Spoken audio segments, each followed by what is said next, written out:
There's our faces. We're live. We're live. We're just waiting for a couple people.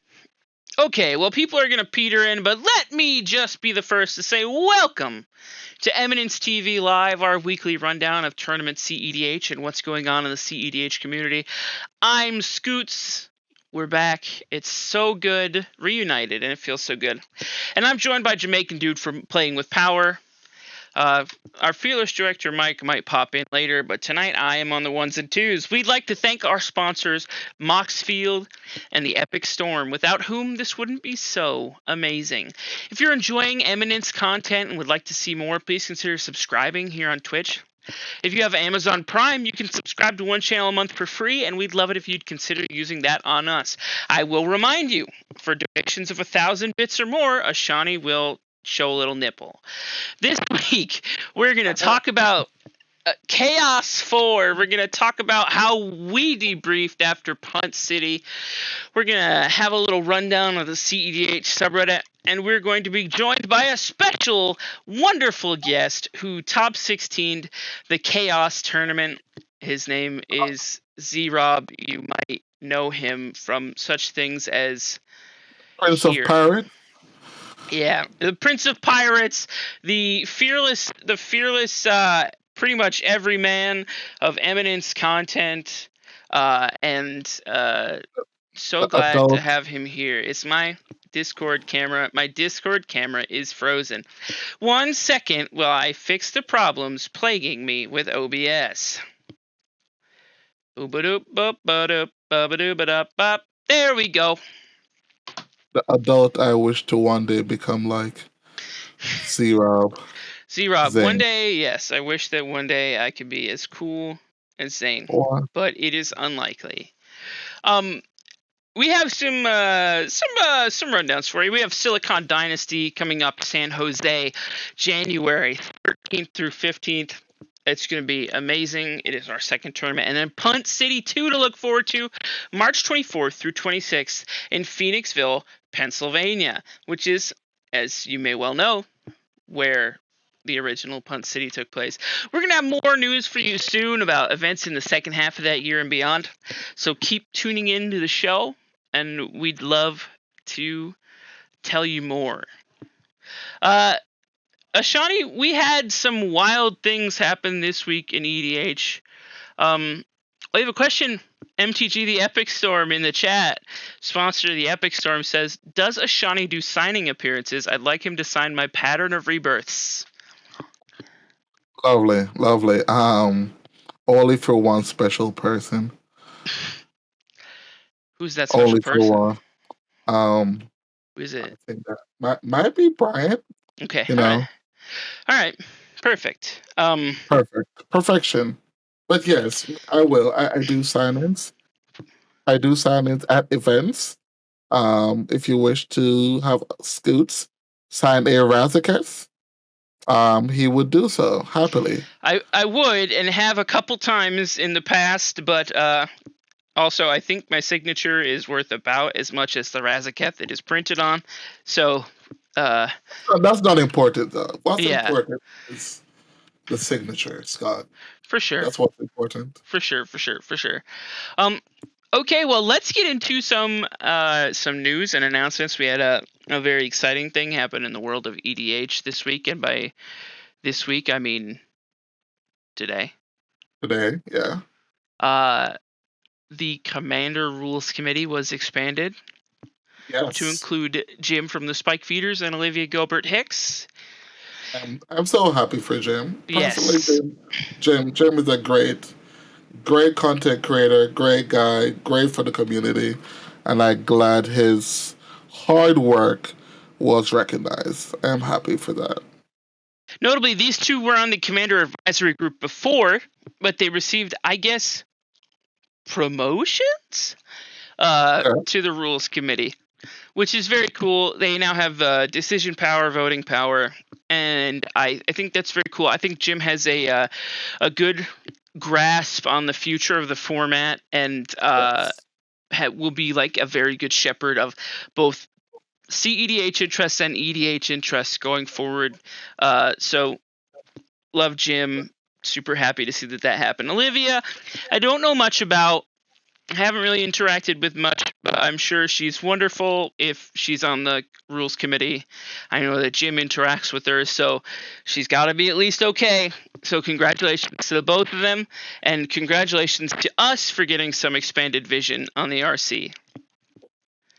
Yes. Well done. Well done. Ashani, we also had a very cool video from Carnage? Lamora's Cards. There it is. Lamora's Cards has released a CEDH Clark Sakashima Beginner Guide featuring Ken Bauman. There's a couple of these out on the internet now. There's a couple of Clark guides now featuring Ken. We had moderately anonymous MTGs, and now we have the wonderful one from Lamora's Cards here. And it's a popular deck. It's on the rise. I myself, I don't know if we have realized, have now become a Kark hater to now newly reformed Kark player. Wow. Okay. Yes. So you've decided to throw all your decency and credibility in the trash and start playing this weird goblin deck. Okay, all right. I did. At Philly at Punt City, after the event, I think I played House List, and I enjoyed it. And then at Columbus, I played Big Richie's Kark List also, and I was hooked. I was absolutely hooked. And it was a fun deck, and I joined the Discord, and I was welcomed with happiness. That's because I believe Zenhu has been predicting your arrival for the last 3 months or something. He'll post one day Ashani will join the Discord, and then you finally did. I finally did. The prediction I have finally came. I was prophesied, and I'm there. So yeah, no, Ken has been helping me with the deck, and like card by card, giving me the reasons they're playing it. So actually, it's the most welcome I've felt in a Discord in a long time. Joining a new Discord. Yeah, the Thumbless Discord is like particularly welcoming to new players, and I've also had a good experience in the Thumbless Discord. I left because I'm in so many Discords, but I had a really good time in there. I was able to shill my Krark Tevesh list, which was nice. And yeah, I had a blast playing Krark Thrasios and Krark Tevesh, and I think that if you are going to play a Krark list, you should stop at the Thumbless. I think it's worth your effort, worth your time. No, definitely. I just like all the weird sequencing you can lose, and just when you get the doublers in play, it becomes silly. Absolutely silly things happen. And no, the one thing I will say though, for all the Karks players out there, please, oh please, do get those tokens. Cause the visualizing the board state helps a lot of players. If you can just get those tokens that shows copy, trigger, copy, and you resolve them and people can see you resolving, is absolutely gold. And I think if you're a serious card player, please invest in those tokens. Absolutely. I don't know if they're maybe on the market. I don't know where you get them from, but talk to Ken, talk to Hal. Those are the players I see using it. Yeah. What's up, D-Train? What's good? D-Train, what's up, Dan? How are you? We got a Deke. Turn my mic gain down a little bit. I've heard that it's peaking. Apologies for the technical difficulties that I am personally undergoing, but we will try to make it better. I'm sorry, Deke. That was an hour ago before I had the stream. I apologize. Sean, put your syringes away. It's Suns Out, Guns Out. at the Ashani household right now, at the Miller household. Ashani, we both went to Punt City. I know we have a couple more things to talk about. One thing that I wanted to talk about is how you've been post Punt City. I haven't had much of a chance to talk to you. I know you did some other things. I wanted to get your feedback on Punt City, everything that went down, and how amazing it was. Basically, a first-hand experience from the best talker I know. You. First-hand experience. Punt City was great. Got to meet Scott in person after what, 4 years playing? 5. It's 5 or 5 years. It's been a journey. So glad to meet Scott. It was a blast. The event ran sweetly for a first event. I was pretty proud of that. No hiccups, no drama. That was my biggest my nervous thing that was about it was just the drama. Just hopefully no drama occurred. Nobody got upset about for whatever reason. That was great. Great people. I believe Mike, I don't know if I might get this right. Mike Dad on day one was absolute gem. He got us water, food. It was great hospitality. Mikey's dad, yeah. Mikey's dad, great guy, great hospitality. Dan it was great. Yeah, Dan was a real winner. Yeah, we were pretty much locked up in our own little room. We became very, very good friends in that room. Yes. The stink chamber. Yes. It wasn't bad. We're both adults who shower every day, but holy moly, being next to one person for an entire day. Oh man, it was like more than 12 hours the first day, I think. Yeah. So we were like completely tuckered out, and I wanted nothing more than voices for 4 hours. Like, yeah, no, it was a lot. When we first got in there, it was warm. It was warm, and I'm like, we need air. We will not survive this. Yeah, it was like 80 degrees in there. It was musty, but yeah, we got that dealt with. Yeah, but other than that, Alex, that was the second time I met Alex. Accepted. I met him in Seattle. So Alex is always a gem. Great to see him. Great to see all the people to put a name to the face. Got to meet Drake for the first time. Drake. Yeah, that was really cool. Cool, as great as a person that you talk to online. Got to meet Mitch, as toxic as ever. A lot of people don't know Mitch, but yeah, same toxic guy. Gotta meet a lot of people. Gotta meet Josh from Elder Drunken Highlander. That was pretty cool. Yep. I did not get to participate in the karaoke. I think Scott will give his. You missed out. I missed out. His take on the karaoke. I am not a talented singer, but I should have still went. But I didn't. Got to meet a lot of people, actually. Naming them wouldn't do justice. Just a lot of people, a lot of content creators, a lot of players that I got to play games with for over the years. So that was cool. And so far, I haven't heard anything negative about the tournament, so that's great. And yeah. And you tried out a new format while you were there. I did. I played for the first time Pauper. Nice. How'd you feel about it?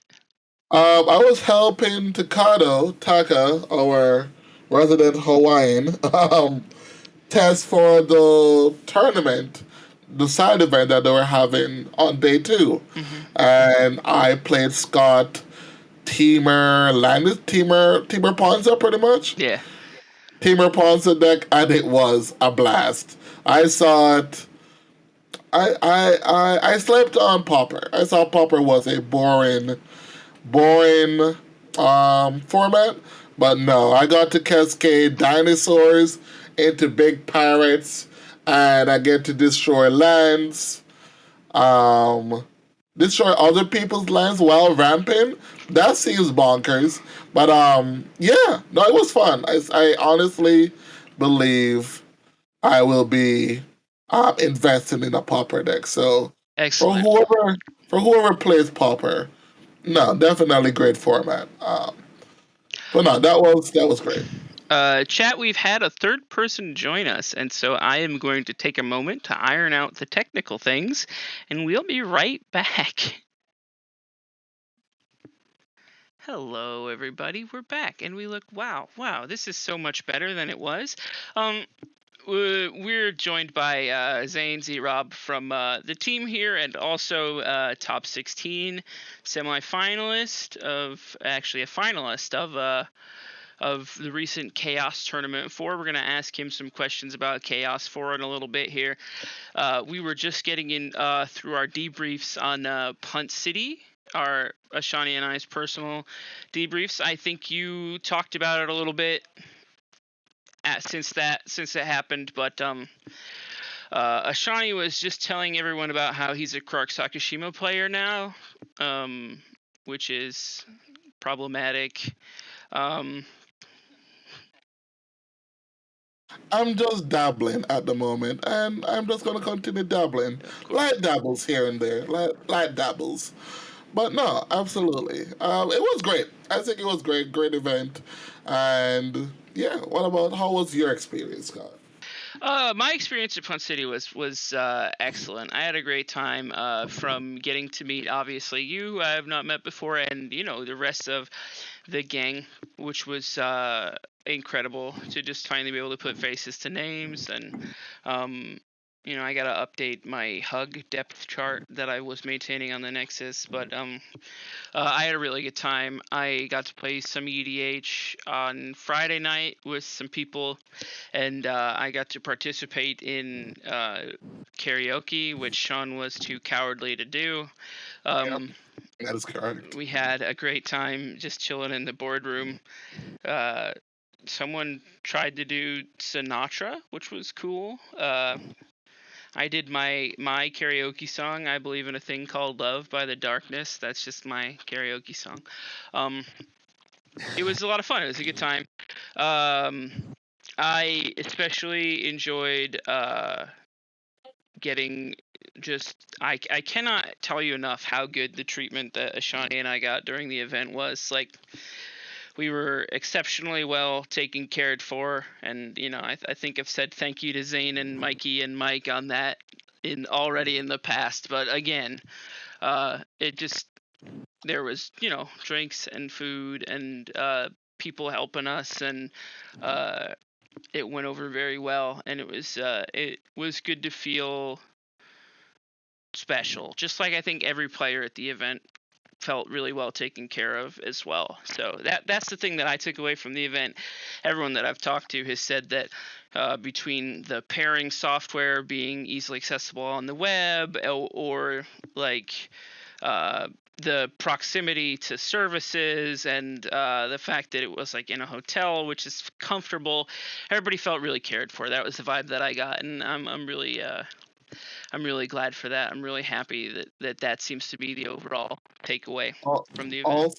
Also, shout out to Manny. Manny was also a clutch Yeah, helper shout too. out to So Manny. yeah, cool. Yeah, shout out to Manny. Shout outs to Accepted. Shout outs to honestly anybody who helped me move that stupid camera stand. That was A million times. I My needed goodness. that. And shout out again to Mikey's dad. Mikey's dad came in clutch with a few things. Very cool.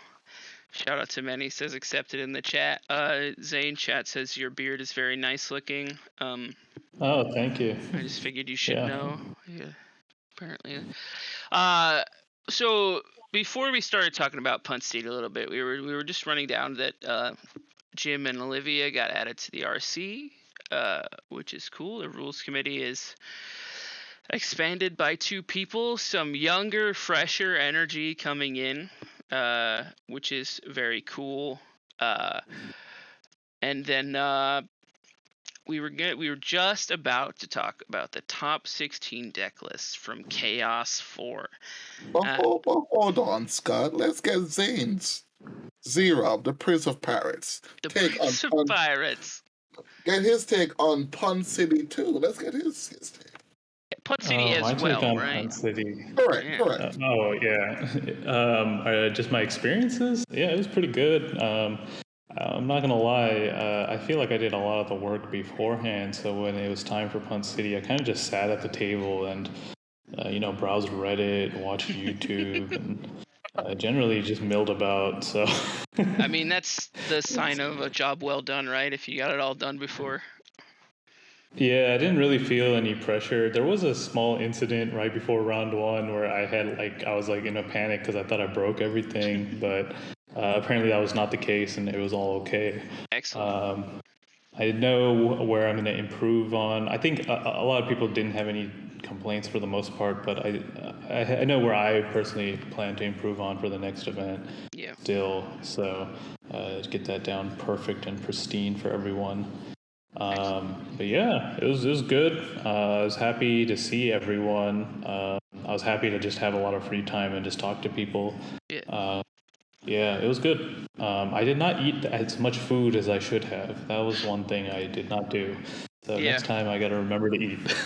Yeah, it's important. You got to keep yourself charged and energized. But I mean, it sounds like you also had a pretty good time. Did you partake in any of the late night gameplay, or did you crash? Pretty much. Oh Right? no, actually, the night before the first day of Punt City, I sat in my hotel room with Mikey and Charles, Mono White Guy, for till 5 a.m. actually. We were just talking and shooting the shit, as the kids say. And I only got 2 hours of sleep before day one, and it was fine, I guess. Yeah, I don't think anyone had any problems. I was very tired, It but it worked didn't out. matter. Yeah. Absolutely nonsense. 5 a.m. I Sir. woke up at 7 and walked over, and I was like, okay, time to set up. Dude, you're not 20 anymore. You gotta go to bed at night. Wow. Once you hit 33 or whatever, it's like, oh, I guess I'm going to bed at 10 now. 5 is. I had to stay up till 11:30, and I was like, ugh. So, yeah. That's intense. That's intense, but hope it was a great conversation. But yes, we're already moving on. Are we doing the We're looking at Chaos the 4? top 16 of Chaos for a little bit. Alrighty. It's we had some interesting deck lists go down. We had I think it's important to point out that the first place was an obscure rogue brew that hasn't had much tournament success, called Timna Crom Blue Farm. I don't know if you've heard of it, but it plays some weird cards like Thassa's Oracle and Demonic Consultation. But in actuality, this version of Blue Farm has some includes that are interesting, like the I've seen the Teferi Time Raveler and the Displacer Kitten thing from Killstars, but there's no kitten in this one. It's just running the solo Teferi Time Raveler, which is interesting. It's like a pseudo silence, I guess. It's another grand abolisher effect. It just seems. I've seen it in a few lists now, and I think I don't know if the word is a mainstay, but a lot of people are testing it, and it keeps popping up. But the winner of the Chaos 4 was Tredmek. Yeah, Tredmek playing Blue Farm. Yeah. Tredmek been on the scene for a while. He's played this list for as long as Blue Farm has been around. I don't know if he's had any tournament success with it. I know he's had a lot of league success. Yeah. Maybe he got a few top 16s with it from other tournaments, but definitely a go-to Blue Farm pilot. And glad to see that he finally got the dub. Cool, great guy, great player, and yeah. I believe seems like as normal as core going into the tournament as Blue Farm gets. Yeah. I think people are nothing weird in this list. The only thing I see weird, but a lot of people are playing it right now is the Teferi. But Yeah. pretty core list. For Yeah. who? Yeah, go ahead, sir. Nothing particularly wild in the list, right? But No, no. As there's for a snapback in the list, which is not something that I normally see, but that's pretty cool. yeah, Yeah. no, it's a good list. I see some cards that he's respected, like the open format. Hmm. Like a board wipe Toxic Deluge. I think it's his only board wipe he's not on them. But no, Yeah. I think the core list. I think with all these tournaments going around, we're going to start seeing, some of the lists. We're going to start to see the top tier lists kind of shake out. Moving on, if you wish to compete at this level, like maybe this is the deck to play. A lot of top 16 finishes. Yeah. So yeah, I think definitely the I list to think go. the most now, by the way, according at least to the stats that I was quoted the other day, the most top 16 finishes of any one deck, Okay. with the top 16 finish in Chaos 4.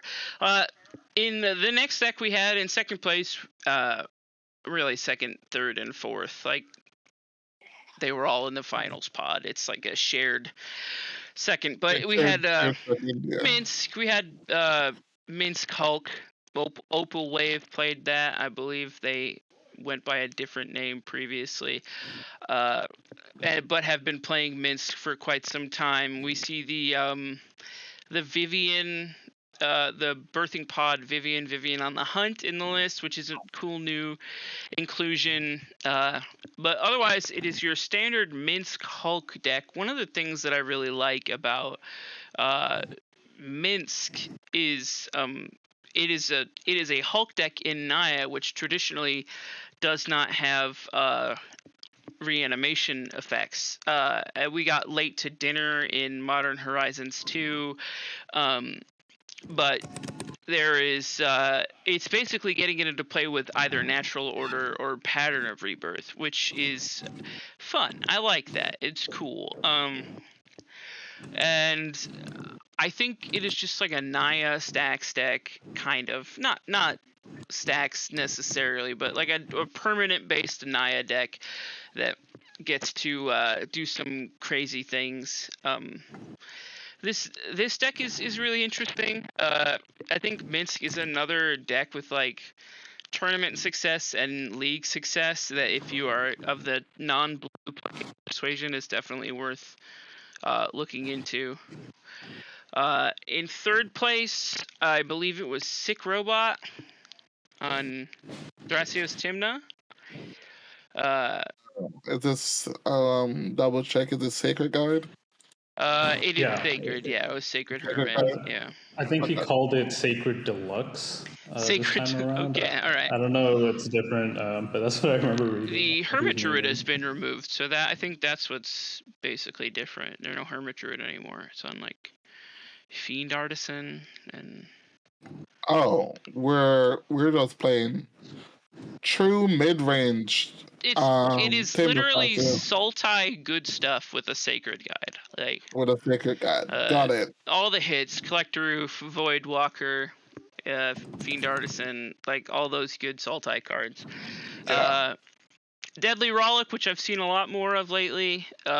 Several forces, both of negation and of will, and also force of vigor.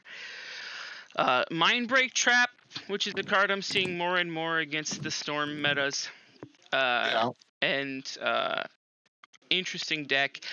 The inclusion of the Mox Amber is the thing to me that I normally don't see it in Thrasios lists also running Oof. But Thrasios is low enough to the ground that Mox Amber is generally on by a turn 2 minimum. So it's an interesting play. The other thing that I see is Wing Crafter, which is a Yeah, I list I've saw that. seen come up to give your Timna flying. Flying, yeah. Some evasion to keep drawing cards when you hit the small board state. Which is the thing I've seen out of Thrasios Tymna lately. I prefer a different flying creature, but Wingcrafter is very cool. I like this list, but I'm the Thrasios Tymna man, so playing Priest of Titania 2022 is bold though.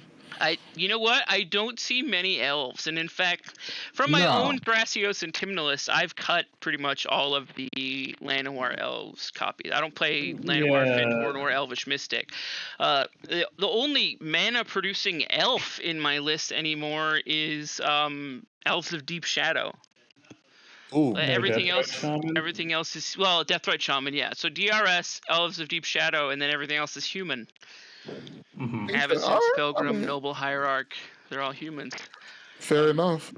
No, we're definitely great deck. He has been performing with this deck in all the tournaments he goes to. So shout out to him for also making it to the top 4. Yeah. Great list, great mid-range list. If people are still holding on to their Tymna Thrasios builds, as I'm dedicated Hulk, but not leaving my Hulk child alone. But definitely a list to play, a list to look out for. And I think if you're, yeah. Go ahead. I wasn't trying to cut you off. No. Okay. Just still a solid list to look out if you still want to play that fair mid-range game plan. Yeah. Control the board and keep grinding the game until you find a window to win. I mean, obviously, it has a lot of. It's had, I think, multiple tournament successes, and it put up great results here. I personally hate dropping every other white card like Silence and Ranger Captain and Esper Sentinel and all that stuff, but it's obviously working out for Sick, for Reed. So maybe check it out if you want to play a Thrasios Tymna deck that is more like a Tassiger deck. I don't know. And then finally, sorry, go ahead. Oh, no, I was just going to say, it's a pretty sneaky deck. I think people don't expect it. I've seen him piloting that deck in several events now. Definitely, if you just don't say anything about your own game plan, people will not see it coming. Yeah. Very easy way to sneak wins. And the Sacred Guide is kind of like immediate too, if you just kind of drop it when you have Oracle in hand, and it gets under a lot of the counter spells in the format right now. Most of the counter spells in the format right now, like aside from Pact of Negation and Force of Will, I don't see too many people playing Spell Snare or Mana Drain or Counter Spell anymore. But it also plays under Rule of Law pretty well too. Yeah, because you can preload your consultation essentially, which is cool. We have I like the deck. Yeah. And then rounding out the top 4, and it makes sense to talk about this last because we will segue into our next section off the back of it. We have Z-Rob, who's that guy, playing Najeela. This is the truth? Yeah, it's the truth. Okay. So the truth is, good deck as it turns out. The truth is a Najeela list that leverages some things that maybe standard Najeela lists aren't running, like Ad Nauseam, Underworld Breach, and Druid's Repository Intuition line, which I think is one of the highlights of the deck over standard Najeela for me is the Intuition line with Druid's Repository. I just think that's so sick on top of the normal Breach one that you can do. Yeah. So let's talk about this list a little bit. Creature list, fairly standard for what we're seeing these days. I do like the Tinderwall. I don't know if Tempo Najeela is playing Tinderwall right now, but I know Tinderwall is he's a Zane thing from Glinthorn Buccaneer casting days. It's just a good card. Yeah. I mean, if you're playing green, you want to be... Green doesn't have that many good cards, and Tinderwall's good, so you're going to play it, I think. Yeah. Nice mana battery. I guess it blocks Tymna, but yeah. Yeah, it blocks and kills Tymna, importantly. Excuse me, sir. Green has a lot of great cards. Do you not see Veil of Summer? Yeah, that's on my list. Yeah, fair. Green has playable cards. Great playable cards, but continue. I'm sorry. Yeah, go ahead. Yeah, so what else we got here, Zane? Well, let me pull up my own list. There you go. that might help. I noticed that you're also on Deadly Relic, which is a card that I'm, like I said, seeing more and more with low mana value commanders. Are you finding that you need the extra piece of spot removal these days, or is it? Yeah, it's just a free spell. It's very powerful. Most of the time, I have my Najeela out. I think these days people have realized that, I can beat the mid-range soup with creature-based combo decks. Yeah. You just play Deadly Relic. I think there was a specific match that even happened on stream. I was against Joking, who was playing Timner Rograk, and I just Deadly Relic his Rograk like out of the blue, which really made his ad nauseum turn very difficult. Always beat up but on yeah, Rograk. I think having a free piece of removal is very good. There's not that many downsides to it. You should be playing it. I think people are mostly loading up more removal in general these days, just even besides Relic.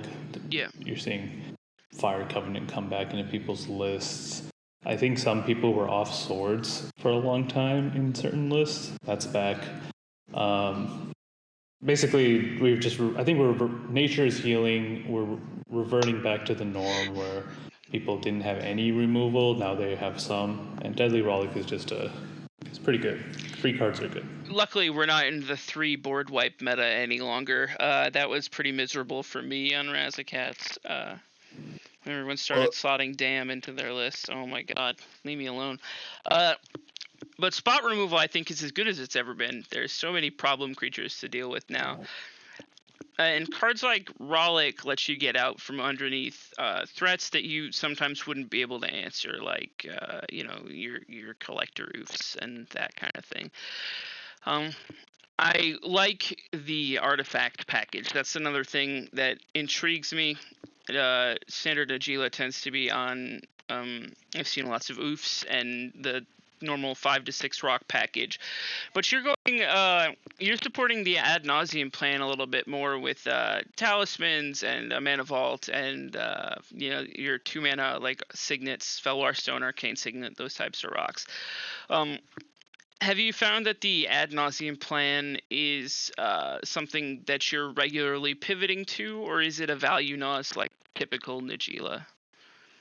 So for this list, it's a pivot list. You go into each match and going like, okay, what does this pod look like? How am I going to win? What are my best ways to get there? I actually played this list last weekend as well at the Cash Cards Unlimited tourney. Oh, nice. There, I was going for a lot of Najeela-centric win cons. I think I nosed like only once that weekend or something like that Nice. in the actual tournament. Most of my wins or near wins came from Najeela just because a lot of people had teched against Nas in that tournament, in my opinion. Yeah. So that was not the plan to go to. Versus here in the Chaos tournament, almost every game that I won was off the back of ad nauseum. Basically, I would just go into the game and I'd be like, cool, we're going to be casting Nas on turn 2 or 3 and winning the game. I don't need to be doing any of this Najeela stuff. There was one particular game where I was like, okay, I need to be doing the Najeela stuff, and I did. I was set to win that game, in my opinion. I gambled with 6 cards in hand and discarded my Derevi, so that was really unfortunate. We ended up drawing the match. But, that's unfortunate. I actually have a question regarding the Nas plan. Do you find that playing on Najeela makes that Nas for the win slightly hidden more than it would be in playing like Blue Farm or a dedicated traditional Nas deck? I think so. I think there was definitely one game that I had in the Swiss Browns where everyone had kept a hand that dealt with Najeela, and then I just presented a Nas on turn 2, and everyone was like, wait, what's happening right now? Yeah. Wait, Underworld Breach, you play that card in that deck? Like, what's happening? So, yeah, it was a good time. There's definitely, I guess, like a quote-unquote brewer's advantage with this list, which is really strange to say when you're playing Najeela. Yeah. Yeah. But for whatever reason, people are just not ready for your game plan. So it's pretty entertaining to see people flounder when they pick wrong on which win con you're going for. Is this pretty based on NBC, Najeela? Is it? Yeah, actually, so it's based on NBC Najeela. I think like 4 cards off of it. I actually took a Jamaican dude's advice and slotted in a little more removal, so I have like an Abrupt Decay in there, and I think a Swords to Plowshare is another card that's different. I think I'm going to be cutting Swords to Plowshare, to be honest, but the Abrupt Decay was clutch, and yeah. Nice. Ashani, when you look at this Najeela list, because you obviously have some experience playing against Najeela, what do you think is the way to beat this list? So, as Zane said, when you went into like the pod, Najeela people are always like taking for removal for it. The deck pivots so well. Like you can, as he was saying, that you can just go into any game, figure out C position and your role, which is important, and just the deck just pivots from anywhere you need it to be. If you see an early stack piece, you can just pivot into the Najeela game plan. If you think the pod read you for Najeela, you pivot to an Andal's plan. The deck is it's one of the best decks I've played that does the pivot very cleanly without much setup, and that was the really great part about it when I played the deck. I really don't know how you can tech against it. That's totally fair. Yeah, because the issue with it is the Najeela has been so built into our brains as everyone built it as a all-in. I'm trying to win with Najeela versus just a good 5-color deck. So you never expect, oh, here's this intuition for an Underworld Breach, while everyone is holding on to permanent removal instead of, more negate spells. So you get to go under the radar and steal a lot of wins with that, which I'm glad to see that Zane did with the list. Yeah. It's hard to... Yeah, I would say that, like, you can play the turbo plan, you can go ad nauseum. If you need to play the long game, I think the opinion is that it's better than Timna Thras stuff. You're just beating face and probably winning from there. Versus, like, I don't know about you guys, but drawing the cards and winning games and my metagame that I play in, it's pretty bad. Yeah, so I just find I have to beat face sometimes with Najeela instead of, paying 4 mana into Thrasios. Yeah, I get that. Wow, we're all here shooting guns, huh? All right. I mean, drawing cards is batted by a meta. I mean, it's not, winning the game seems better. That is facts. I will try that one. Win the game versus drawing cards. Just win, forehead. Yeah, I highly recommend skill. It's really important. No. So I mean, I think Najeela itself is pretty nice to have because you can cast her turn 1, turn 2, turn on all your free spells, and do all that jazz. I will say some of the weaknesses I've noticed when playing this deck is, number 1, the mana base is not the best. There's definitely playable hands, or like near playable hands that I'm mulling because I just don't have the mana, or I'm like, damn, I could win this game if this was a different color land or whatever, if I fetch differently. Some of that I've fixed with just getting better on my fetches and what I'm doing with the game, but I mean, it's definitely one thing that you are always aware of when playing the deck. The other weakness of the deck, in my opinion, is the interaction suite is actually very light compared to other decks. I actually don't have a lot of ways to counter spells or whatnot. A lot of the time I'm bringing out Ranger Captain to just protect my stuff. Ranger Captain's broken, so that's nice, but I don't have like massive amounts of interaction to either deal with other players or help myself get there. So That's just like the other, I think, piece that I noticed is an issue with the deck. Yeah, I think you have to make concessions when you're doing one of these like very adaptive decks. Essentially the bulk of the deck is going to be tutors and maybe removal as opposed to counter spells, because you do need to like account for the fact that you're playing Nas, the fact that you're playing Underworld Breach, the fact that you're playing Najeela stuff. Like it's so many packages to fit together. I think the deck is a pretty good balance of those packages, and like 5 color is one of those things where you just kind of have to make choices about how the deck is going to come together. And yeah, I mean, I think the interaction package is like it's fairly similar to more I don't want to say greedy, but I will. Some of the more like greedy counterspell packages out there right now. I think you're running enough. I think you're running the suite of counterspells that I'd call like defensive over reactive. Proactive versus reactive. Like your Pact of Negation is protecting your win turn. Your Mind Break Trap is to defend. Your Force of Negation is like basically your one counterspell that I would call more reactive. And along those lines, how have you felt about Force of Negation, given the constraints of like 5C and having blue cards to pitch and that kind of thing? I'm not the biggest fan of Force of Negation. The most times I've used Force of Negation in that deck is when I've nosed on someone else's turn and then just Force of Negation their stuff. It's one of the more mid cards in the deck. I would not be opposed to cutting it for something else, but I've been told that free spells are broken and I should keep them, so that's what I'm trying out right now. I've typically been slotting Offer or Dispel in pretty much any list that has Force of Negation that I try to start playing. I just switch it for Dispel or Offer at this point, because I want to win, and if I can't cast it for free on my turn, then how win? Like, what's the... Exactly. Yeah. But did you know, Scott, Adnos is the best counterspell? Adnos is the best counterspell in the format. I've witnessed it multiple times. Yeah, so and you're not casting Nas on your turn, so hey. I'm a blue farm player now, so I always my apologies. Yeah, my apologies. I'm not a Razakats player anymore. I'm a blue farm player now.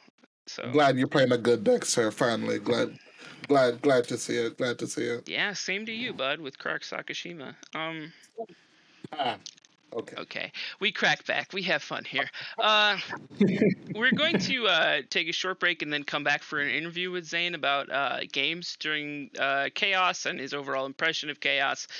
So stay tuned, and we will be right back.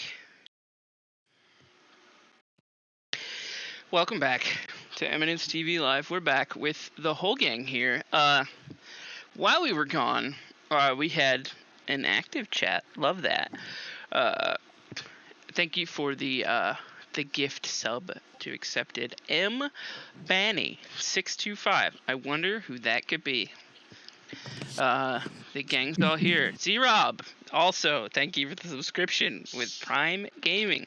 This is your reminder that you can, one time a month with your Amazon Prime account, subscribe to a Twitch channel for free, and if you wanted to use that on us, we'd be extremely grateful. The other thing that you can do, I will stress it again, is donate bits, and if you want bits, just remember what I said at the top of the broadcast for bits. I won't repeat it, not with my superiors and supervisors in the chat. But also, we are sponsored by the Epic Storm and Moxfield.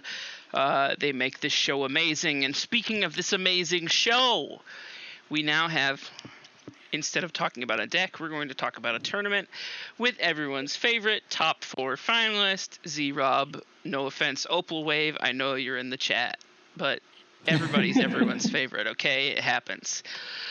It does. So first, a rundown about you. What makes you a unique CEDH player, Zane? That's a pretty good question. Honestly, I'm just down to play whatever helps me win. I don't have too much attachment to stuff. I know people know me as the Malcolm guy, but I kind of stopped playing the deck because I think there's better ways to win now. Yeah. So, you've had tournament success like multiple times. And I know you played Teamer Malcolm in some of those, and in this last one you played Najeela. Do you find that you do better on a deck that you're comfortable with, or do you do better on a deck that is a majority of good cards, just trying to do good things? I mean, I guess comfort definitely comes into play. I mostly play decks that I think are just good into the current meta, and then I just play those decks like 5 or 6 times to make sure I understand how they mostly work. And then I just go for it. So in the Najeela's case, I have been playing the deck for like 2 weeks now. So Nice. like two, maybe 2.5 weeks now. So yeah. So even a little more prep than normal. Mm-hmm. Good. You are... Oh, Mike's in the chat calling people names, and I thought it was, but he's saying they're great. He's saying they're great, and I can't read good. Could you give us a breakdown of the tournament, Chaos 4 tournament, from the Swiss to all the way to the final pod? For sure. Let me try to remember. So, yeah, round 1, I had kept a hand that turned 2 Nas, and I was going in 3rd seed. Oh yeah, most of this tournament, I was actually like 3rd or 4th seed. I think in the semis, I was in the 2nd seed, and that was like the only high placement seed I ever had. So the first round, I was in 3rd seed. I was against... I think the notable player in that game was Spleenface Morgan from Into the North, and then there were 2 other players. Spleenface was playing a Rafine deck, and then the other 2 players were, I think one was playing Yasharn and one was playing Sands Blue, Friends Forever partners. Okay. So no one really did anything on turn 1. I think someone played like a dork, and that was it. And then turn 2, no one really did anything again. I think someone left like a mana open or something like that. So I decided that no one had anything, went for the Nas. It was a little awkward, but we got there. A lot of my Nazes at this tournament were really awkward. And I'll be honest with you, I was playing at a below average rate for most of this tournament. I feel like I'm a better player than whatever I was doing on tourney day. Yeah. I had a lot... My sequencing was bad. I was like forgetting stuff. I don't know what was going on. I think I drank too much like concentrated cold brew or something. Yeah, could be. Yeah, it could have been caffeine buzz for sure. Yeah, something was off. Like I felt like I played better in the Cash Cards Unlimited tournament than I did in Chaos. Even though I didn't top in the Cash Cards Unlimited tournament, right. I think I played a lot better there. My round 2. So yeah, turn 2 ad Nas, very easy. I got a nice break, into the game early. Then in my round 2, I was against some notable... I think these are all... Or 2 of the notable players I remember is Mr. Rainbow, who was not on Yeva. He was playing Old Stick Fingers. Okay. And then I was playing against Jacoby, who was on Timna Thrasios Advantage. Yeah. And then there was a Derevi player, actually, in my pod, which was pretty funny, I thought. And then I was on Najeela in 4th seed. So that game, I decided that the Najeela game plan was the way to go. I felt like it was going to be a long game. The Derevi player actually ended up mulling to like 3. But they didn't do much for most of the game. And this game was really weird. Mr. Rainbow had early resolved this enchantment. I think it was called like Heart of Titania or something like that. It makes all of your artifacts lose all their abilities and then turns them into creatures. Yeah, so the game was instantly very strange.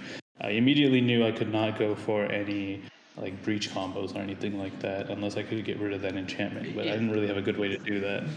So I just had my Najeela out and I was beating face for a little bit, and everything got gummed up. Jacoby put down like a Seedborn Muse and was just drawing cards, but he wasn't winning the game. And then the Derevi player, I can't really say they did much, unfortunately. I think they had like a 4/4 birthing pod down or something like that.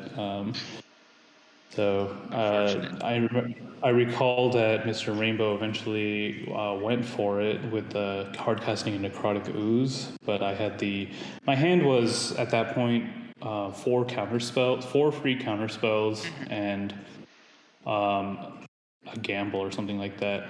So I forced this thing. I still had like 6 cards in hand. I gambled for Derevi because I knew I could win if it resolved, and then I discarded the Derevi, so that was really unfortunate. And we ended up going into a draw. I think it was a little heartbreaking for Jacoby. I think he misunderstood how Heart of Titania worked, and he could have won if he had Assassin's Trophied it the turn before. Oh, okay. I really felt for him there. Yeah, that's unfortunate. The weird card interactions are, I think, the hardest part, and I think that's every time we kind of have someone on to talk about tournaments, the point, just call a judge if you don't know what it does, comes up. And I think I think it's just another instance of like, that's what they're there for, card interactions. And I had a couple judge calls in my games for card interactions. Like, I get it. Sometimes you gotta check. Yeah, like I even remember Mr. Rainbow like resolved or he was trying to cast a defense grid, and I had not realized it at the time, so I countered it. But defense grid would end up not doing anything, so I don't know why I countered it. It had no abilities. Yeah. So that game was a draw, which was it was okay. I'm not mad. I think if my gamble target was successful, I would have won. So nothing terrible there. In game 3, I played against. I'll be real with you. I think it was a Yisan player. I don't even know what the second player was playing. And then I was on Najeela in 3rd seat. And then I played against Joking, who was on Timna Rograk in 4th seat. So the first 2 players, they didn't do anything notable. I played out my Najeela, and I had like a Deadly Relic or something in hand. And I think my mole was kind of poor, so I was just like, cool, I'll play out my Najeela, I have some free interaction for Kill the Rograk, and then we'll see where we can go from here. I'll hope that like the Yisan player puts down like a Collector Oof or something to lock out the Timnarog player. So I saw that Joking had Imperial Sealed on his turn and played Rograk, so I was like, he's either going to Culling the Weak or get Ad Nauseam, and he has Ad Nauseam stuff in hand, which he did. So on my turn, I hit him, and then I hit him for 4, and then I killed his Rograk, and he was very surprised that I did that, and then he went and did his Ad Nauseam, which no one could stop. This is where I will point out that everyone, if you're not doing anything with your creatures, you should hit players. Yeah, combat step still matters. Combat, yeah. Joking survived his Nas at 2 life, and that was the exact board damage on the other 2 players' boards. Yeah, that's tough. But so he resolved an Ad Nauseam, which had become extremely awkward because I had killed his Rograk. But credit to him, he was able to figure out a line and get the win from there. So nice. Big grats to him. Yeah, it was very good, very well played on his part. So I was 1-1-1 at that point, and then my last game I played in 4th seat again, and I was against Accepted Alex. I was against Nick Foles. He was our top 16 Teshar player at Punt City. Okay, all right. And I was against Flashback, who was playing Marwin, and then myself.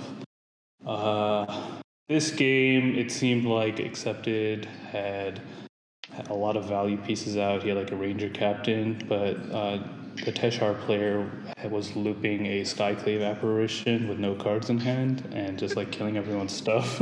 Nice. So Marwin was gone, Najeela was gone, Ranger Captain ended up going, and all that jazz. Love that.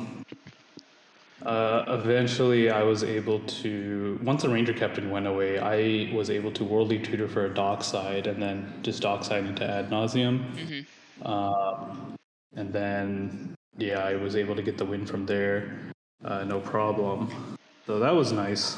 That cemented me into the top 16. Nice. At this point, I feel like I was not playing that well after my latest Nas. I felt like I wasn't seeing certain things, but I was like, whatever, we'll just play the next games and see what happens. So in my semifinals game, I got to play with all my buddies. Kolkio, myself in second seat, Kolkio on Blue Farm. I played against Richie was in fourth seat. And how was Oh his yeah, first? Cal was playing Karkashima. That deck sucks, right? So he didn't do anything, right? Absolutely. I could barely remember. No, yeah. So I was playing against. I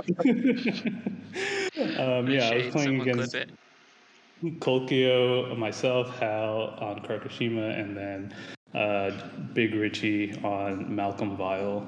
So Kolkio ended up mulling down pretty hard, so I figured he didn't have much going on. I think he played like a Timna turn 2, which was insane to me. I had a turn 2 Nas hand, which was in this pod, because I play with these guys like every day, felt very risky because I just feel like everyone knows this is what you're going to be doing, and like we have 3 pieces of interaction and it's just going to be crazy. But I kept it anyways. Hal played like a turn 1 Krark. And it didn't seem like he had anything. And then Big Richie actually played a Malcolm and a Ristic Study turn 1, so that was extremely scary. Wow. Yeah, when it got back to me, I ended up going for the Adnos, and then I had the worst sequenced breach I've ever done in my entire life, I think. It was absolutely bad. Wow. It was very bad, and I was like sitting there doing the breach, and I'm like, this is not what I'm supposed to be doing. But then I was like, I don't even care, like whatever, let's just like do it. I don't think anyone has anything. Like Richie doesn't run interaction, right? So like we're good. It was pretty bad. I didn't feel very great after that win, actually. I was like, what the hell am I doing? Why is my sequencing so bad today? I don't know what's going on. I felt like I was looking at myself from a third person view above and like going like, what is this fool doing? Like, what is this breach turn? He should be doing this instead of this. But whatever. Out of body breach experiments. Yeah, absolutely. Yeah. That's what counts, right? I definitely went back into our server and talked about, hey guys, I know that breach was really bad, but just forgive me, okay? Please be nice. Yeah, for sure. So that win was okay. It didn't feel very good going into the finals after doing that. And then in the finals, I was against Minsk, Opal Wave. Opal Wave. I was against Sick Robot on his Sacred Deluxe or whatever. Yeah. Me in the third seat, and then we had Tremnek on Blue Farm. So this game I knew off the bat was going to be wild. I knew that there was going to be a turn 1 Dranith for like no reason. So I didn't even mull for a Najeela. I just mulled for turn 2 Ristic Study at that point at 5. Yeah. I did exactly that. I played a turn 2 Ristic Study, and I was chilling. Like, this is great for me personally. Yeah. I felt like the other 2 players weren't ready for the turn 1 Dranith. I don't know. It just, their hands didn't tell me that they were gonna be doing anything in face of the turn 1 Dranith. Yeah.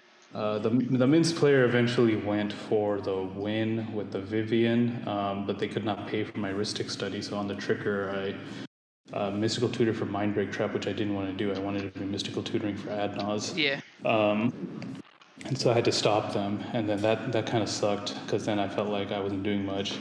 Eventually I got a gamble and gambled for the Adnos with 3 cards in hand, and this time I did not discard the card I gambled for, so that was nice.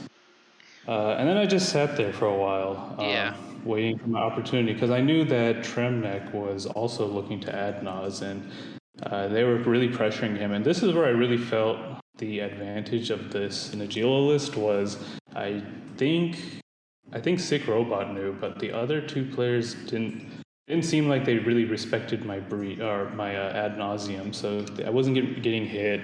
They were mostly worried about Tremnek's ad nauseum. It was very clear I had one in my hand too, but no one seemed to care that much. So eventually, Tremnick went for the ad Nas, and I told Sick, hey man, if you pass to me, I'm gonna let it resolve and go eat pizza. So if you want to counter it, go ahead. So I ended up getting him. I don't know if I ended up getting him to use his interaction, but he used his interaction. The Min's player wasn't doing much except beating face in this game after his failed attempt, and after I felt like everyone had used their interaction, I went for my own Nas. Or actually, no, I didn't, because I felt like there was still more interaction. So I cast a Tainted Pact with the Thoracle in hand. I felt like I successfully baited all the interactions, so then I went for the Nas, and the Nas resolved, so I felt good. My Nas was not the best, but I could have won with it, so it wasn't terrible. At this point, I was like, cool, I think I have the win here. I'm going to play out my rocks. And I was once again playing very loose, so it's my fault I didn't get the dub. I should have played my Chrome Mox before my Mox Opal. I just did not expect Sick Robot to consult for a Mindbreak trap and blow me out. So that's what ended up happening. If I had played the Chrome Mox first, I had the Flusterstorm, I could have countered it, I would have had the Final Fortune into the win.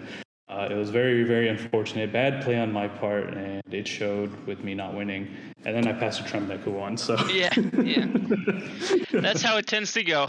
All the interaction out of the way. Let's go for it. Yeah. I mean, did you hear saying out here strong arming people? Like, I want to go eat some pizza, so, like, it is what it is. I respect it. That's big high five energy from you and me, Ashani, I think. Like, absolutely. I was proud of that moment. Counter it or don't. The man is growing. Don't. He's becoming a sandbagger, but the opposite of one almost. I learned all my politics and sandbagging from Ashani and Fulfio, so you know who to blame. Me too, honestly. That's sick though. What a sick spot that is. And gosh, there was still more interaction. That's the consult for the Mindbreak trap is like, good job, Sick. Good job, you're taking after your Uncle Scott. I appreciate that. That's my thing for sure. My and Mikey's thing, consult for interaction. But there's so many little sequencing things that you have to keep track of, and I know that by the time I scrubbed out at the end of round 3, I had been sitting in my chair for 6 hours or whatever already. So it was like grueling. I can't imagine into the 6th round. There's so many, like, you're tired, you're probably hungry, you're probably sweaty. It's like, okay, I'll play this final round. I think it's so easy to like lose track of things. And I think that's a big part of like why in-person tournaments in-person tournaments have the edge on webcam tournaments. I like webcam tournaments, but in-person tournaments, like, if you're in a venue with like air conditioning and services available and places to go sit in between rounds, as opposed to like your house with whatever air conditioning you have and go to your kitchen to get a pizza, like, it's just, I like in-person events more, and I think the psychological game is a big part of it. But really cool that you made it all the way, even though you felt that you weren't playing to your best. I'm excited to see what playing to your best gets you more than a top 4 in any future tournaments you end up taking part in. I think that'll be obviously, you've been one to watch in the tournament scene for a while. You've done your fair share of getting into the late stages of tournaments. I know that you've personally called yourself washed up before. How did it feel to get back into the top 4? Well, the thing about being washed up was like, so the entire tourney all the way through semifinals, I hadn't taken a shower, and then between semis and finals, I took a shower, washed, and didn't get there. So I don't know. It really makes you wonder. Sometimes you gotta let the stink simmer. Yeah, maybe. No, I feel pretty good. I felt like in the Cash Cards Unlimited tournament, I was playing out of my mind. I felt like that was the best Magic I've ever played in my life. Always down to keep improving, keep up with all the stuff. sometimes I feel like there's new cards coming out, new technology and this and that, and I'm not able to like keep track of all of it, which is why it leads to feelings of being washed. I also lose on our server a lot nowadays. I think that the day So before many the good Chaos players in tournament, there. I played Yeah. 8 games. I didn't win a single one, and I was like, oh my god, dude, like, what am I doing? I'm about to sell all my cards. I'm Um, struggling to get dubs as well. I feel it. Yeah. So yeah, that's where I'm at. But I mean, getting the top four, definitely, despite my poor play, I felt good to still be able to do that. I know it's been a hot second since I've been able to reach the top four again, so that was nice. Not gonna lie. Good. Good. We'll see some more top fours in the future. I'm sure of it. Just not in tournaments that you're running or whatever. We'll figure it out. Oh, for sure. We'll figure it out together. Awesome. So that was a really great tournament recap, and thank you for remembering everything. That was good recall. Oh yeah, I pride myself in my memory, so I'm able to remember a lot of stuff usually. Yeah. This quick shout out about this Najeela deck to Drake Sasser for getting me on it, Ashani here for helping me get better on it, and then just like the 60 card players as well. They put in a lot of good ideas in my head on how to play the game, and then obviously the free play server, who is the best practice group to me. For sure. Awesome. So a few questions about the tournament aside from your taking part in it. What was the coolest deck that you played against that wasn't yours, basically? Coolest deck. Probably the Mince deck. I'm always impressed when I see that deck. Yeah. I love that deck. It's like a Hulk deck that I don't play. Yeah. But it's so cool. I love that deck. It is really cool. I think that deck is very neat. I remember when people were doing the late to dinner and like, was it Mist Moon Griffin? Oh Like yeah, those lines, and how far the deck has come since yeah, then. It's like yeah. such a more refined pile than it used to be, and I love that Minsk can run Minsk now. I'm a big fan of that. I know they don't, but like, imagine the legendary rule on your Boo tokens because they're the same legendary hamster named Boo. Problematic, but Spice value. spice value for sure. I love the D&D sets every time they come out because I'm a big D&D player, and so like Baldur's Gate and the lore there is like super cool for me. But so I like Minsk from that perspective, and then I also like have watched Jim from the Spike Feeders play Minsk Hulk in like the MLC, and I've watched Opal Wave play a little bit of Minsk Hulk in the past, and very cool deck. What was the I can't ask this question. Least cool deck that you played against, but I think that is dangerous territory to tread in. So I will say, Yeah, no. what deck did you Every see? deck that wasn't mine. No. Exactly. What deck did you see more of than you expected to? I mean, I felt like I played against a variety of different decks throughout the tournament. I think I saw a lot of TNT is the one that, like, just in general, I saw a lot of TNT, and then I know that 3 Blue Farm decks top 16, so people are definitely playing that deck a lot. So yeah, and I know that Accepted has pointed out to me that it wasn't the most top 16s ever for Blue Farm. It's the most top 4s ever for Blue Farm. Okay. But probably also the most top 16s given the statistic, I'm guessing. Obviously, an underrepresented deck as far as championships go. I will say that one of the takeaways that I had from the tournament was Blue Farm paints a target on your back, and I think that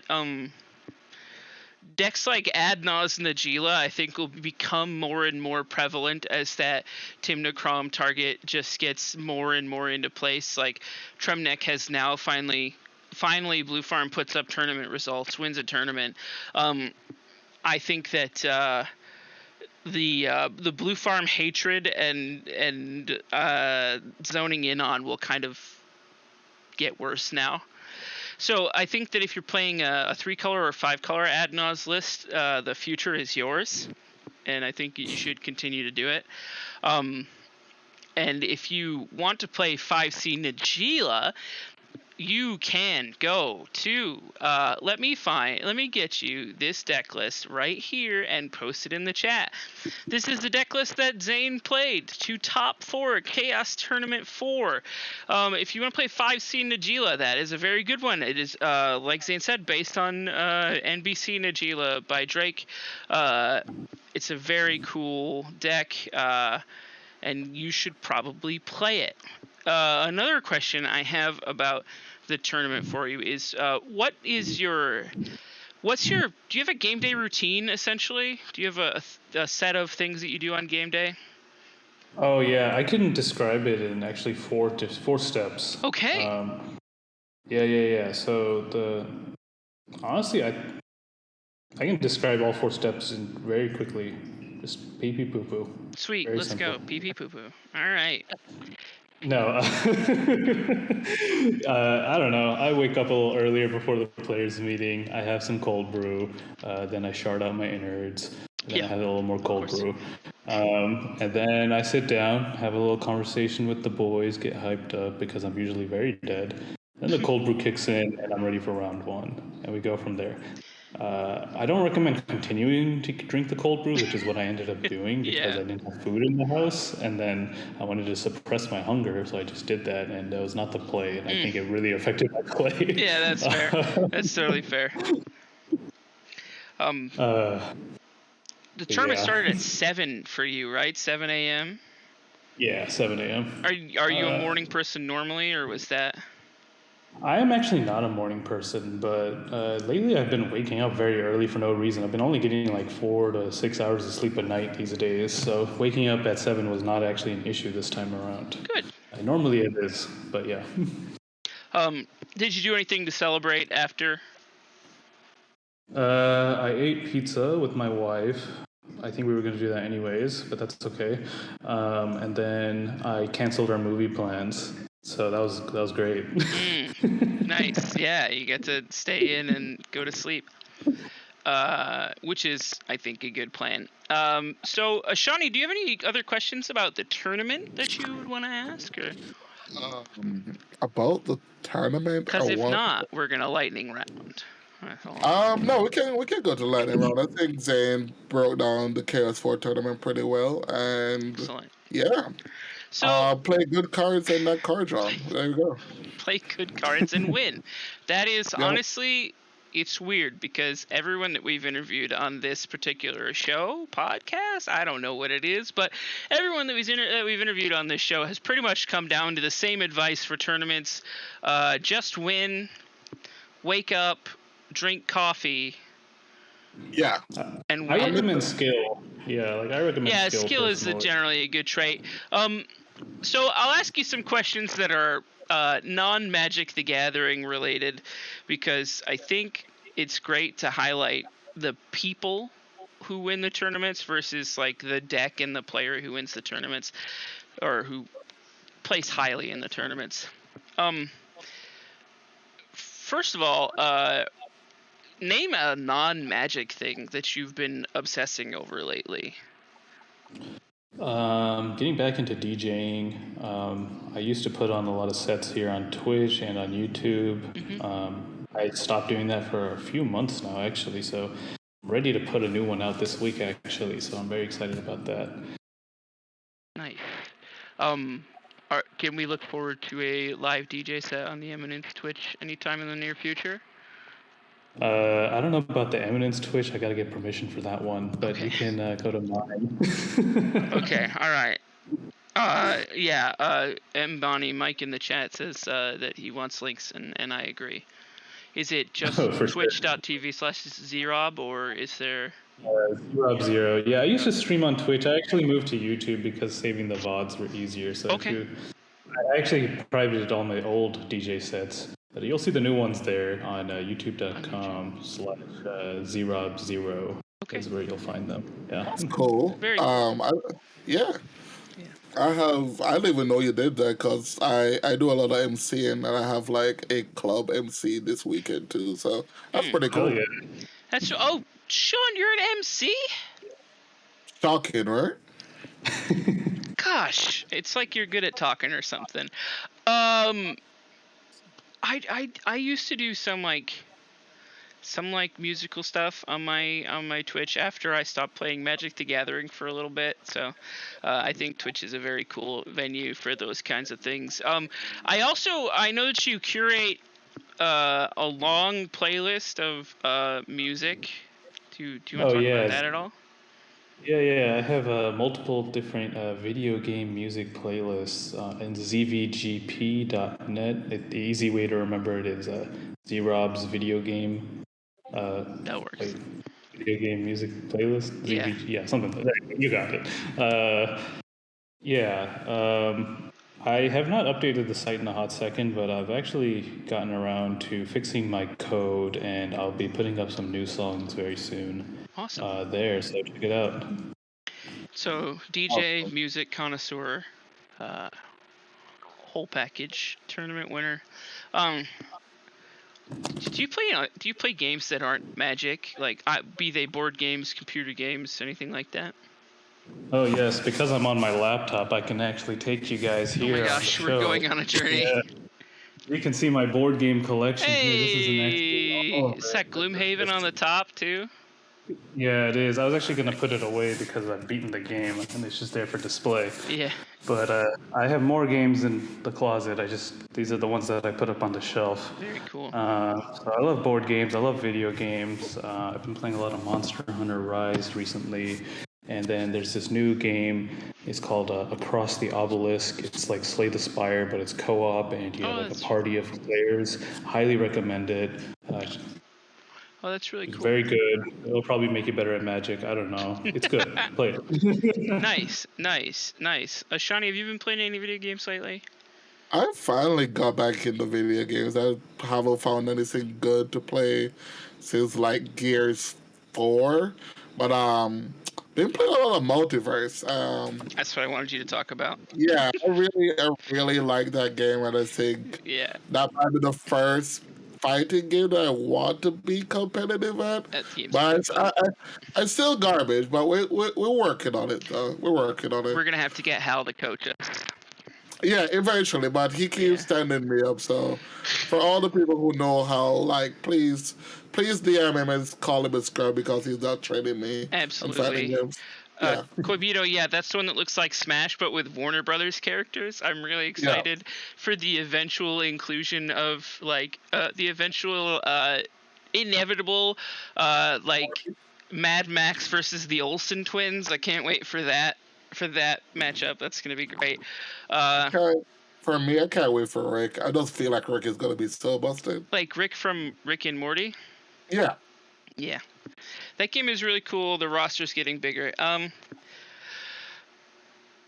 What is your... Zane, what's your favorite deck to play in all of Magic? Like, not just EDH, if you play any other formats. That's a good question. I mostly just play limited outside of EDH these days. So probably that one deck that I like drafted in Chaos Draft that one time with like the Optus Network. Yeah, that shit was lit. What's your favorite limited environment?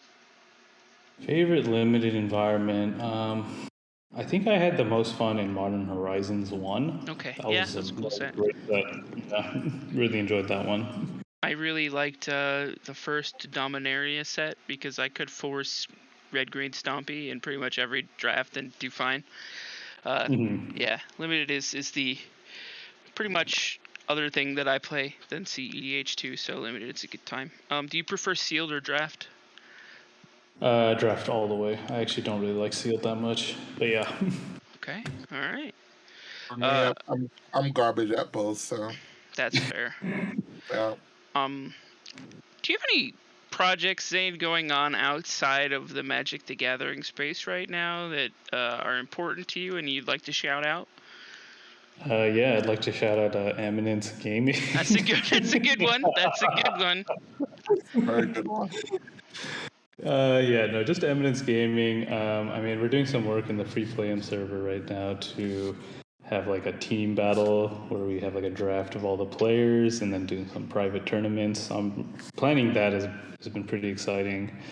I guess my DJ stuff coming up, fun times, and then obviously updating my video game music website. Really, that's all I have currently going on that I'm excited for. But yeah. Nice. Corbito in the chat. Gosh, the chat is Eminence employees to the gills here. Eminence is a nonprofit? That's pretty cool. It is pretty cool, isn't it? I've heard of this company. They put on a really good tournament, I hear. Speaking of tournaments, we have like a couple events planned for next year, and I think media is like just starting to roll out for them. Punt City 2, Silicon Dynasty, is that what we're calling it? Silicon Dynasty? Are you going to be there at Silicon Dynasty? Yeah, the venue is like 15 minutes from my house, so you'll see me there.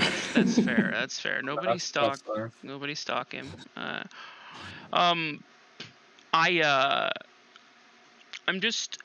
I'm so excited to see like it seems like such a good backbone has been developed that like every tournament is just a matter of like ironing out venue things now. Like it just feels like with one in the books, I feel like the future of Eminence is very bright right now, and I'm super excited about Silicon Dynasty and Punt City 2. Can you tease anything else to us that's happening next year? Next year for Eminence? Yeah. I think we have like 5 events next year. Yeah. Venues withstanding. Look forward to them, and then we'll have like a nationals event as well. So look forward to that. Secretly, there's also some online tournament rumblings in the works. I may have just gotten off the phone with the spell table devs right before coming on. Yeah, so, Mike just typed spell table into the chat here. So, yeah, that's I love that. And like Corbito said, none of the Eminence directors are taking paychecks before the end of 2023, and they're in it for the community first, which is what I love to see. I'm very excited for next year. Corbito wants me to shout out a physical products that he will be releasing under the Eminence banner soon. That's really all I can say, I think. So. Okay, all right, fair enough. We got Merc. Oh snap! Here we Sean, go. that's all he can say. Stop pushing it, Sean. Listen, I'll hype it up already. Okay. We got merch. All right, let's go. Fair enough. I'm hoping that there's a hat involved. I love hats. 2 more important questions for you, and the first one is using the thing that's immediately next to you as a weapon, how many 6-year-olds do you think you could take in a row? So I got this bamboo shoot here next to me. Okay. Very malleable piece of plant. How many 6-year-olds could I take? I think I'd have to drop the bamboo and just like use my hands. I don't know. I got like arthritis, so maybe like 4. Okay, all right. Four's a pretty decent number. Mike in the chat says he could take 37. Okay, all right. That's big numbers, Mike. That's big numbers. We're blaming it on the alt-right. Sorry. I love to hear it. Nice. That's a good one. And finally, the last question of the lightning round, historically, is this one. In your opinion, what is the sexiest soup? It's a clam chowder, hands down. Just had some great clam chowder yesterday at Half Moon Bay here in The Bay Area, very good, very excellent, super delicious. Can never go wrong. Awesome. That was pretty quick. Not even a thought That on was it. a snap answer. Yeah, that That was was. snap answer. Pretty Yeah. good. Pretty good. Yeah, that was pretty good. I'll kind of round out the show here by saying that we are very thankful to our sponsors, the Epic Storm and Moxfield, for making this show just incredible. We're very excited for next year, notably Silicon Dynasty in January and Punt City 2 in March of 2023. We have a lot more things in the pipeline, and you need to stay watching to figure out what they are, because I think announcements will come out on the Twitter or here, in that order. But if you want to stay tuned, that would be great. We are at twitter.com/EminencemTG. If you go to Eminence Gaming, I think it's a Spanish esports association, so it's not the right Eminence. And Zane, where can the people find you on the internet? So you can find me on zvgp.net. Check out my website. You can find me on youtube.com, zerob0. You can find me on Twitter, also zerob0. Discord, zerob, #0001. Moxfield, just zerob. And I think that's it. You can also find me on Eminence, TOing your tournaments. Yeah, so doing that is important.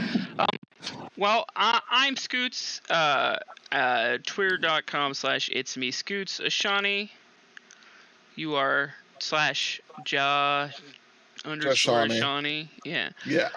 Or Ashani Miller on Facebook is, I believe, your normal sign off. And from everyone here at Eminence, we thank you so much for joining us for this wonderful hour and 45 minutes of power. Koibito dropping the Twitter link in the chat like a real bro. Love to see that. And we hope that you have an excellent night and an excellent week. And I can't wait to see you next week, where we will have more wonderful talk about tournaments, about the happenings going on in the CEDH community, and more about Eminence goings on. So for all of us here, thank you so much. Have a great night. And please do not die. Oh, for sure. Thanks for hosting this shit. Yeah. See you later. Bye. Peace. Bye.